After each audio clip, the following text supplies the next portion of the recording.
ಗುರುಕುಂಟ ಶ್ರೀದೇವಿ ಅಯ್ಯಪ್ಪ ಸ್ವಾಮಿ ಜ್ಞಾನ ಮಂದಿರ ಮತ್ತು ರಾಜಗುರು ಮಠದಲ್ಲಿ ಕಾರ್ತಿಕ ಸಡಗರ 4ನೇ ವರ್ಷಕ್ಕೆ ಪಾದಾರ್ಪಿಸಿದ ರಾಯಚೂರು ಜಿಲ್ಲೆಯ ಲಿಂಗಸಗೂರು ತಾಲೂಕಿನ ಗುರುಗುಂಟಾದ ಸೋಮನಾಥ ನಗರದಲ್ಲಿರುವ ಶ್ರೀದೇವಿ ಅಯ್ಯಪ್ಪ ಸ್ವಾಮಿ ಧ್ಯಾನ ಮಂದಿರದಲ್ಲಿ ಈ ಬಾರಿಯ ಕಾರ್ತಿಕ ಮಾಸದ ಆಚರಣೆಯ ಸಡಗರ ಸಂಭ್ರಮ ವಿಭಿನ್ನ ಮತ್ತು ವಿಶೇಷತೆಯಿಂದ ಕೂಡಿತು. ಬುಧವಾರ ಬೆಳಗ್ಗೆ ಅಯ್ಯಪ್ಪ ಸ್ವಾಮಿ ಮೂರ್ತಿಗೆ ಕ್ಷೀರಾಭಿಷೇಕ, ಸತ್ಯನಾರಾಯಣ ಪೂಜೆ, ಅಯ್ಯಪ್ಪ ಸ್ವಾಮಿ ಮೆಟ್ಲು ಪೂಜಿಸಿದವು.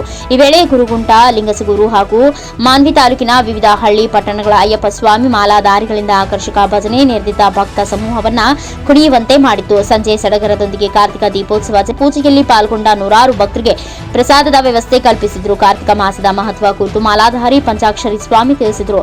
ಈ ಮಹಾಪೂಜೆಯಲ್ಲಿ ಗುರುಸ್ವಾಮಿಗಳಾದ ಸಿದ್ದರಾಮಯ್ಯ ಸ್ವಾಮಿ ಲಿಂಗಸಗೂರು, ಪ್ರಹ್ಲಾದ್ ಸ್ವಾಮಿ ಹಟ್ಟಿ, ವೀರೇಶ ಸ್ವಾಮಿ ಕೊಟ್ನೇಕಲ್, ವೀರಣ್ಣ ಸ್ವಾಮಿ ಹೊನ್ನಳ್ಳಿ, ಈರಣ್ಣ ಶ್ರೇಷ್ಠಿ ಲಿಂಗಸಗೂರು, ಕೃಷ್ಣ ಶ್ರೇಷ್ಠಿ ಸೇರಿದಂತೆ ಇನ್ನು ಅನೇಕರು ಪಾಲ್ಗೊಂಡಿದ್ದರು.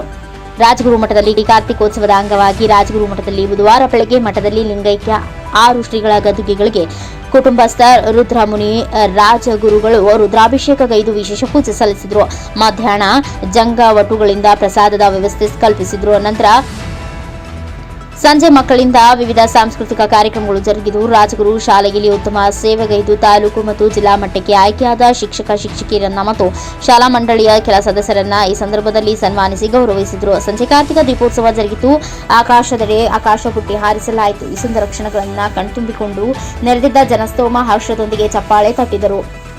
ಈ ಸಂದರ್ಭದಲ್ಲಿ ತಾಲೂಕಾ ಅಧ್ಯಕ್ಷ ವೆಂಕಟೇಶ್ ಗುತ್ತೇದಾರ್, ಅಮರೇಶ್ ದೊರೆ, ಅಮರೇಶ್ ಜಾನೇಕಲ್, ಡಾಕ್ಟರ್ ಉಮೇಶ್ ಮಲ್ಲಿಕಾರ್ಜುನ ಸೇರಿದಂತೆ ಅನೇಕರು ಉಪಸ್ಥಿತರಿದ್ದರು. Anand Turvihal, NKS TV4 news, Lingasuru.